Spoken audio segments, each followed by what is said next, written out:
As the conflict between Israel and Iran entered its sixth day, United States, on the other hand, has deploying fighter jets, warships, and missile systems across the Middle East. Pentagon officials say they want to prevent the situation from spiraling into a full-blown regional war that could threaten American forces, allies, and energy routes in the region. But how has the US shifted military jets and ships in the Middle East? Let's decode.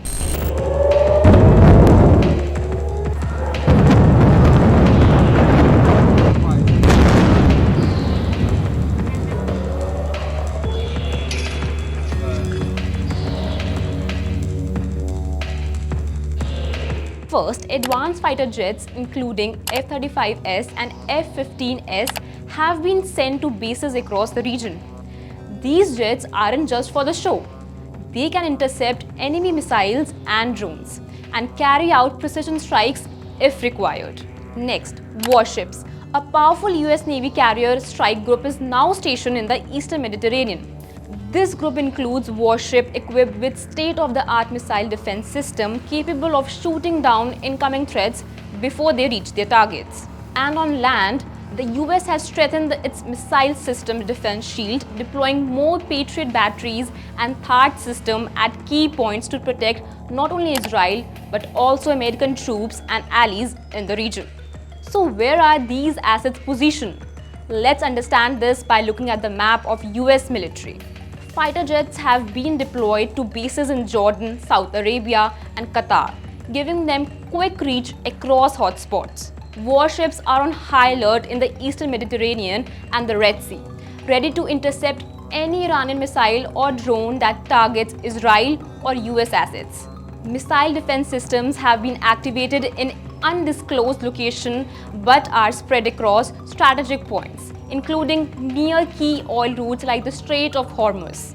But this military surge brings serious risk. With so many forces on high alert, the possibility of miscalculation is real. A stray of missile or a mistaken identity could ignite a much wider war, something nobody wants. And Iran might view these US moves not as defensive but as proactive, pushing it into an act even more aggressively. The region is on edge and the margin for error is razor thin. Aurora Intel, a group that reviews open source information in real time in the Middle East, said the US Air Force had put additional refueling aircraft and fighter jets in strategic locations across Europe, including England, Spain, Germany, and Greece. The information was obtained from public aviation tracking websites. The message from Washington is clear. This buildup is about deterrence. US officials say they want to prevent the situation from escalating further, not start a war. The goal is to reassure Israel and partners in the region, while warning Tehran that any attack could trigger a strong American response. There's also concern about Iran's allies like Hezbollah and armed groups in Iraq and Syria who could open new fronts or launch attacks on American forces. Meanwhile, speaking outside the White Office, US President Donald Trump said that he is yet to decide whether the US will join Israel military in its campaign against Iran. He warned Tehran to step back from the conflict in a social media post, further adding that his patience with Iran was wearing thin. His remarks have raised the possibility of deeper US involvement, perhaps even using a bunker-busting bomb to strike a key Iranian nuclear site built deep underground in the mountains. They know Iran better, but they see what's going on, and he agreed with me. But they see what's going on. Yeah, well, I don't want to get involved either, but I've been saying for 20 years, maybe longer, that Iran cannot have a nuclear weapon. I've been saying it for a long time. And I think they were a few weeks away from having one. And they had to sign a document. I think they wish they signed it now. It was a fair deal. And now it's a harder thing to sign, you know. It's a lot of water over the dam. But, you know, it's very, I say it very simply, Iran can't have a nuclear weapon.